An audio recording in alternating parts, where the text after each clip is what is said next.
চলে এলাম বন্ধুরা, দেখুন একটা করমচা গাছ, কত করমচা হয়েছে দেখুন, কত সুন্দর করমচা হয়েছে দেখুন। একটা ডালে প্রচণ্ডভাবে হয়েছে দেখুন, কত সুন্দর কালারটা দেখুন। একটা দুটো পেকে গিয়েছে, পাকলে সেই ফলগুলো কালো হয়ে যায় দেখুন, আর যেটা পাকবে না সেটা একদম লাল থাকবে। এই করমচা দিয়ে ছোট মাছ দিয়ে তরকারি রান্না করলে খুব ভালো লাগে। যদি আপনাদের কাছে থাকে রান্না করে খাবেন, দেখবেন অনেক টেস্টি।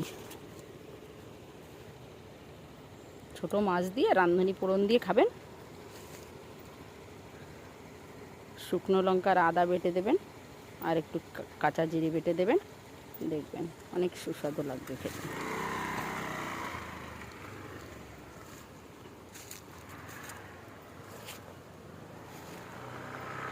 এই ধরনের ভিডিও দেখবার জন্য আমার চ্যানেলটিকে লাইক সাবস্ক্রাইবার করতে ভুলবেন না। Bye bye.